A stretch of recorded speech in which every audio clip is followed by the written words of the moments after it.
Hello there! Welcome to the Chat About Bot project, a series of conversations with many experts from the bot world. My name is Kyle Calado, and today I'm having a conversation with Joey Toscano, author and founder of Design Good.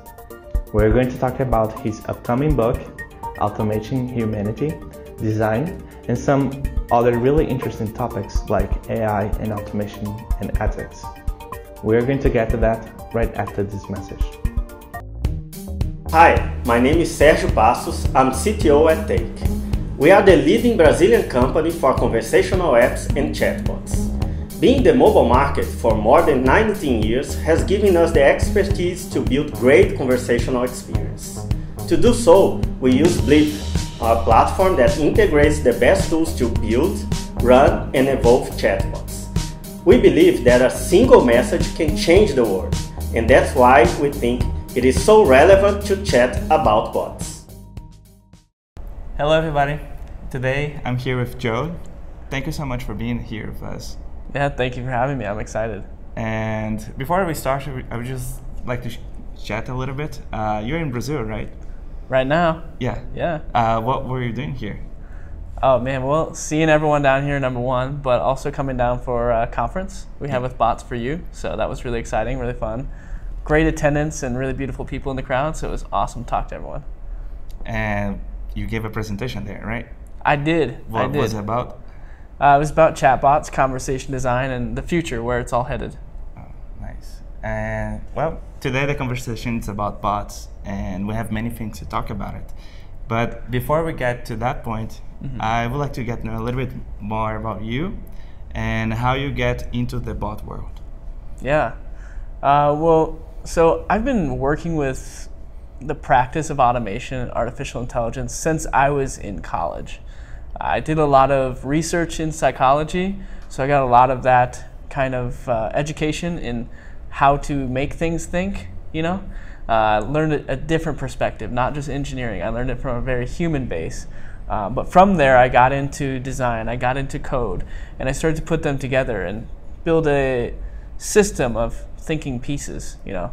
At first, you know, when I was younger, it was just theoretical. It wasn't applied work.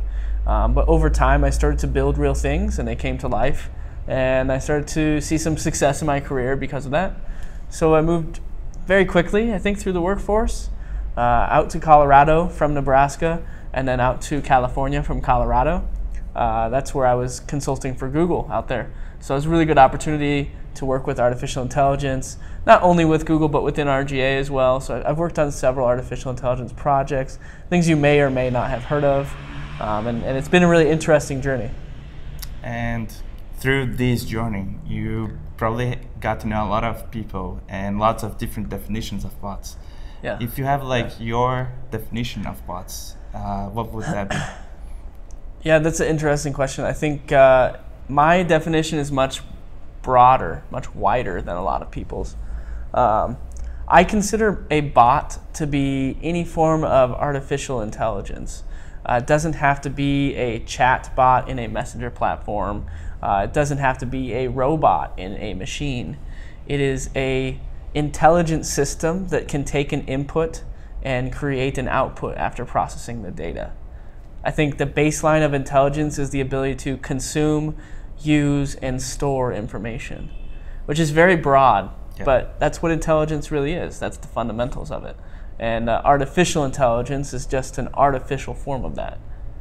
And how can we design those things? Like, I mean, your definition is kind of really broad, but I think that we can use AI in different scenarios and for different things. Sure. But in the end of the day, I feel like the design is really important to build those things. So how can we use design to create like a better AI or a better bots? Well, I think it's important to realize that everything is designed. Yes. Whether it is designed or not, it is designed, right? So I guess more of the statement should be maybe along the lines of what kind of issues do we need to consider when we are designing these things, right? I think beyond where we are now, there's a lot of great engineered bots, right? A lot of systems that have very technical capabilities. But what we need to start shifting to is more humanitarian issues. We need to start working on making these systems humane and treating people right through them, not just creating artificial intelligence and automation because we can. Because right now things are moving very fast, and if it moves too fast, it can become dangerous.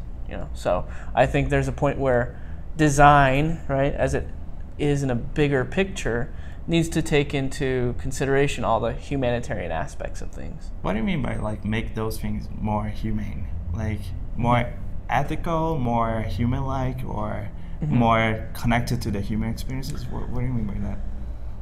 Yeah, I don't necessarily mean more human, definitely not. I don't think that creating a system that's more human is better all the time, actually. There are a lot of things that we do as humans that are really dumb and that we don't want to put into a machine. But humane in the sense that we can trust the machine. It's not going to abuse us. It's not going to take advantage of us, manipulate us, or do things that are going to harm us. I think that's very important. And right now, because there is so much unknown about what's happening, there's a lot of those bad behaviors happening. Yes. It's hard to see if you don't know what you're looking for. And I do think that's important that we as an industry clean that up.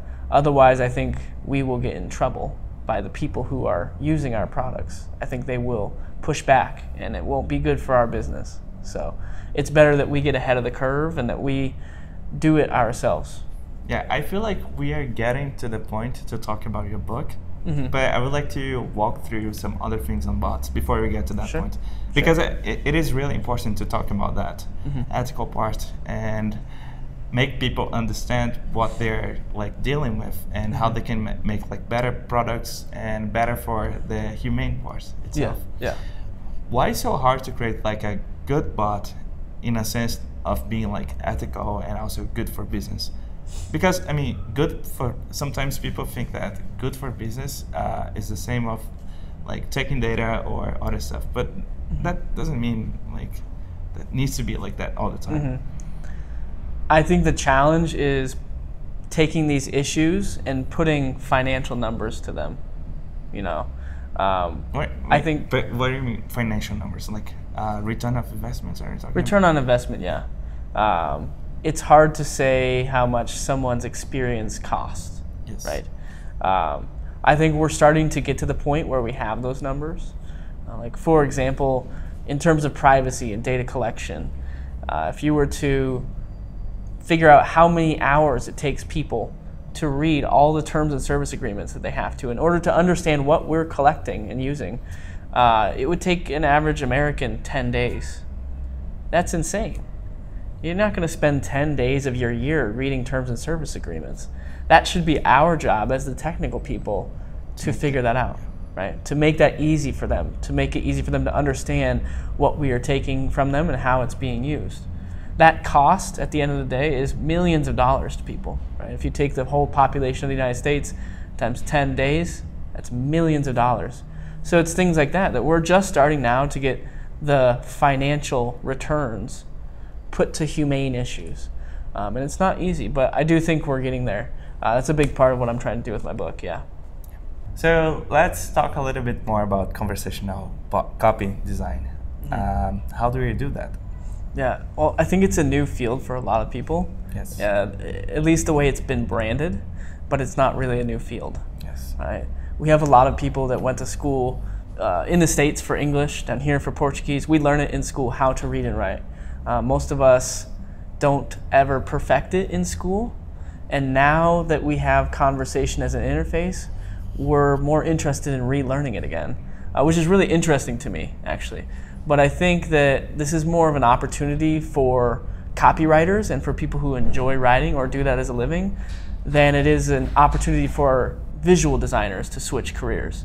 I don't think that's a good transition. I think that there are people with more experience and we should allow them to flourish, allow them to be part of the creative process, and bring in more members of the team, not just go out and find somebody who thinks they can do it because they think they can. Do you have a step-by-step on like onto design? You wrote about that. Yeah. I think it's very similar to the process that we use with regular design, right? You're going to want to create a baseline persona That's a very basic step that's going to carry through into this new era of design. The difference is that a persona in visual design or any other kind of system may be something that we set as a foundation for the team. Might be something that we help clients understand what we're doing. But a persona with conversation design is much more than that. You're going to be talking about the person's pitch, speed, range, and tone of their voice, the different attributes that allows us to understand what defines the voice. You might have quotes on how they speak. You might have different experiences and say, while this person is running to the gym, they sound like this. While they are talking to their family, they sound like that. So things, yeah, like that. There's definitely a little bit of difference there with the persona, a little bit more information. From there, though, it's, again, wireframes translate to writing scripts. And very conversations. Similar. Conversations, scripts, yeah. And you don't have to be perfect, right? That's where the wireframe idea comes in, right? If we're going to try to transfer those from one art to the other, scripts at first don't need to be perfect. It's better to just write everything that you're thinking. Pick one thread of conversation, one topic, and follow that along until the end of the topic, and then switch. And do that for all of the challenges that you're trying to get through. Then, what do we do next in design? We make a prototype, right? So for conversation, we might start to clean up some of the writing, right? Yes. High fidelity writing in this sense. Or maybe have like a high fidelity conversation. Yes. And have a conversation about your script. Right, yeah. Something I like to do a lot is make cards, right? Note cards. Take them and put on one side, put the bot's responses, and on one side, put your responses. And then you can just play cards with people. You can hand back and forth and act like it's happening.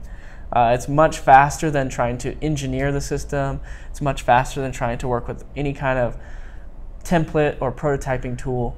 And it will save your business a lot of money in the long term.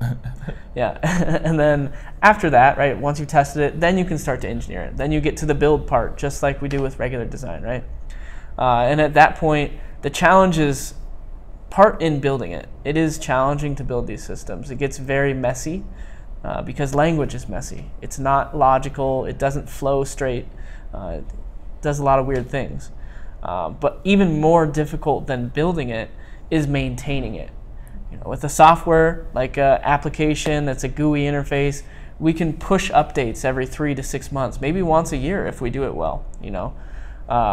But with a conversational interface, you're going to be pushing updates regularly, every day if you really do it right. If you have the bot, essentially you want to create a bot that will learn by itself.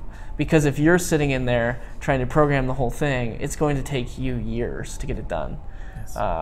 And maybe you never have done. Exactly. It's going to be forever. More than likely it will.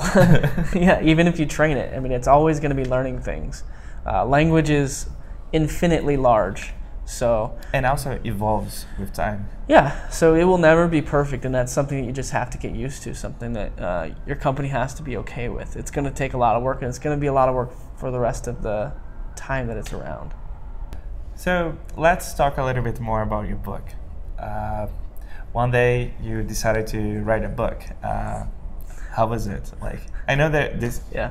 What? This is a broad question. No, it was the hardest thing in the world. Really? Writing a book was super hard. Why? Well, imagine designing a conversation, right? And how many iterations you go through that. Writing a book is really, it's really tough. You have to write, okay, imagine writing a blog post, right? What do you do when you write a blog post? You tell people what you're going to say, you say it, and then you tell them what you said, right? That's the general format of a blog. In a book, you have to do that in each chapter, right? And then the entire book has to do that as well. So it's very difficult to set that up for a lot of different writing, right? I probably wrote 800 to 1,000 pages of text, and then it got condensed down into 120. That was a lot of work that people will never see, but hopefully makes it a lot more enjoyable, So I guess, yeah, it's I would say it's one of the greatest achievements I've had in my entire life, for sure. It's very, very difficult. Why did you start to write it? I mean, I know you personally. Yeah. This is your kind of second book. You started to write one, and then you pivot to another one. Yeah. Why did you wanted to create the first one, and what changed your mind to go to the second one? Yeah. So I started to write a book because I was writing a lot on Medium, right? That's how we connected. And I thought that we needed to have bigger conversations, you know. And it's difficult to have a bigger conversation on a platform like Medium or Twitter or Facebook or anything like that. And so I decided I'll just write a small ebook, you know, 50, 60, 70 pages. About Chatbots at the time, yeah. Because I saw the ethical concerns I had with chatbots from inside the industry, and I wanted to talk about that, and I wanted to have, like I said, a bigger conversation. So I wrote that book about 3 months is what it took me. But after I got done with it, I looked at it and I just wasn't satisfied. I just thought there's a lot more that I wanted to say. I thought I could make it a lot better, more actionable for people, things like that. And so I tested it on people. I sent it to about 60 different people around the globe, everything from technical expert all the way down to student. And I got a lot of great feedback, mostly that people are interested in it, and then where they thought it could be improved, you know. So I worked on that, and that was the second iteration. Is I had a book by 6 months later that was much higher quality, had been tested, user tested, right, just like we do as designers, on people across the world. So I checked across language barriers, cultural differences, education differences, technical experience, things like that. And by this time, it was only about chatbots. And it was kind of. It was a 3-part book. So the first part was more the history of computing and why chat is the future. Conversation design is the future. The second part was how to design for conversations. You know, where do you need to take advantage of the system? How can you create the best system, et cetera, et cetera. And then the third part was the ethical concerns. So what you need to be aware of, how this may impact people, and why we need to start doing better things as the people building these systems. But yeah, then it evolved again. And that was because as I was traveling, I traveled several different states, countries, giving talks about this. And mostly what people asked me about were the ethics. A lot of people, you know, they saw what I was talking about, and they said, you know, what you're saying is really good, it's awesome, but it's like 5 to 10 years out for my business. And I'm more concerned about the ethical problems that are happening in Silicon Valley. Can you please tell me more? Because I'm concerned about that. And that really was, that's what I wanted to talk about, but also it was what I was nervous to talk about. Why? Why? Because it's not easy to talk about some of that stuff when you're working out in Silicon Valley. It can be a really, I don't want to say awkward conversation, but it can be very intense. Yes. And so I avoided that for a bit. But having seen all the concern from people as I traveled, I was like, you know, I don't really care anymore. I think that it's time for this kind of conversation. I think that we need to talk about this, and I think we need to help people bridge that gap. So the book changed again. I took the beginning and the ends of that first book and I put it into one, and I made it more focused. I expanded on topics. I put money to the issues at hand, not just telling stories, so that anyone who reads it has language to sell to their company, to make ethical design, and to drive business, which is key. The name is Automation Humanity, right? Automating humanity, Yeah. yes. And you're saying that software and algorithms is getting to the place that's just like automating us. Mm-hmm. What kind of message you would like to, or thoughts you would like to bring to people besides the ethical parts? You're writing, I mean, your book, Yeah. I have saw some like chapters, and it is really interesting because like there are so many things that are just there, but it's kind of like we do not see it. Mm-hmm. Yeah. And I feel like we need someone to just like hey, you see that? Look that again. Yeah, But like yeah. in this way. Yeah, that's kind of what I'm trying to do, right? I think you get a different perspective when you're inside of these companies than you do when you're outside. And so that's what I'm trying to give people is the business perspective. There's a lot of things people don't see. I think some of my bigger concerns, though, is that we are not binary creatures, right? I think there is a lot of potential for artificial intelligence to help us as the human species. I love it. I want it to succeed. But I also think there's a line that we should not cross. And that comes in, for example, like proxy data, approximate data values. Like, for example, there is no equation for love. There is no equation for sadness. There is no equation for a lot of the things we experience in life. If there were, we should theoretically be able to always achieve that. Improve it. To improve it, to always be happy and always get happier, or to never be sad and get less sad. We can't. We just can't. And there are things in that same sense that we shouldn't be automating, but we're attempting to. And those are some of my fears. I think there's a lot of great potential for artificial intelligence, but it's not in those kind of business models. Yeah. And if you have one thing to say about a book that makes sense for you, but it doesn't make sense for others, what would that be? That's big. I think probably one of the moments that's going to really blow your mind, I think, when you're reading the book, is how I've made a metaphor for the attention economy, in the sense that it's not so different than money laundering, what's happening right now with data. You have to consider that in the attention economy, right, we're using attention as money. Yes. No longer are we paying money for a lot of these services. But in that sense, right, a lot of these companies are actively pushing the price as high as possible. Right? And what does that mean? Well, so if you create an addictive system that is meant to drive engagement, to raise engagement, you are price gouging in the attention economy because you're trying to get as much attention as possible or as much money as possible. If we were doing that in real life, if I say I was selling kids' toys and some kid went out and bought it for $5 and the next day I sold it for 10, next day I sold it for 20, and it just kept going higher and higher, people would go crazy. But for some reason, in this new economy, we're unable to see this trouble. And what it's doing to us is it's damaging us psychologically. It's causing a lot of depression by getting people addicted to devices. It's causing physical pain by postural deformities from looking down at our screen, sitting at our desks all the time. Making people sleepless and feeling lonely.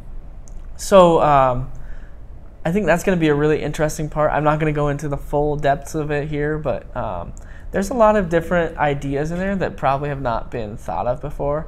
You may have crossed your mind. You probably know what I'm talking about, but maybe haven't thought of it the way that I'm going to say it.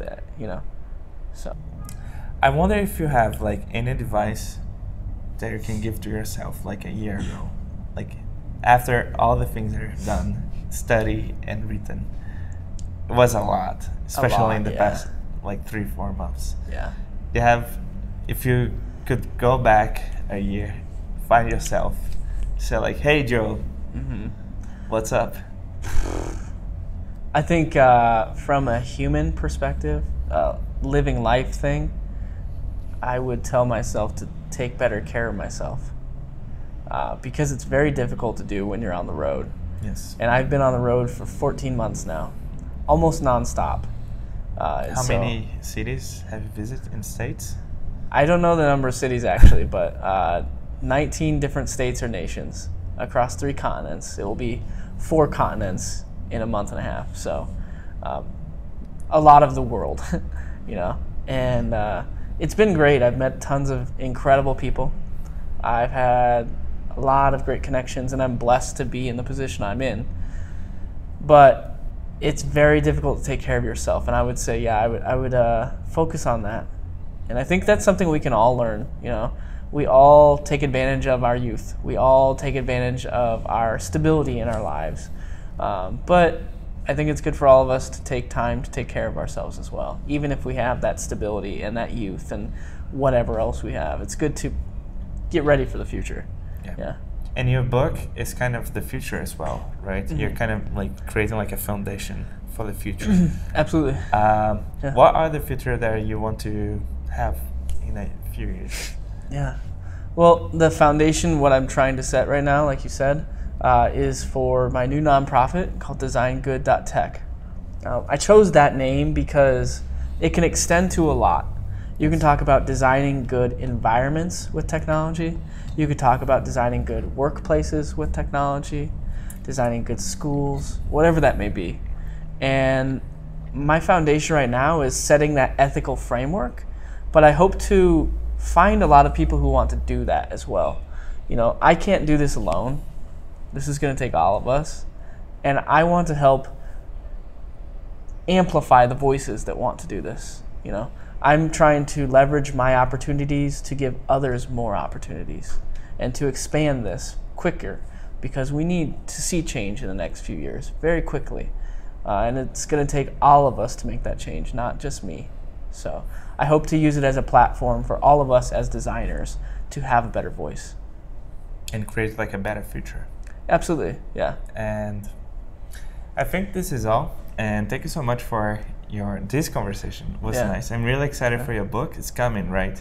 It's coming in October. October, yeah. Already on Amazon. So if you want to check it out, it's Automating Humanity. Joe Toscano is my name. If you put it on Amazon, it'll come up. So, or check out designgood.tech, and you can find everything there. All right. I feel like, do you have any final message for the audience or anything that you'd like to say? I don't know. That was a good conversation we had there. So I think we covered a lot. But I challenge everyone all the time when I go places, when I give talks, to create the future that we want to make. You know, it's easy to get in the middle of business and to just go with the flow and to say yes to everything because it's easier.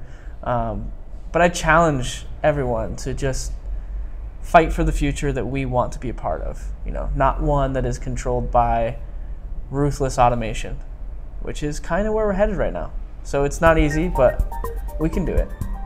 We can really do it. Yeah. Check his book. Yeah. All right. Later. Bye-bye. Hey, you made it to the end. Congratulations. Thank you so much for listening to this episode. I really hope that you like it and also that you learned a lot. If you have any questions about the topic that we discussed, please write us a comment and also find us on Twitter. Just look for @chatbots. I hope to see you next week with a new guest where we are going to chat about bots.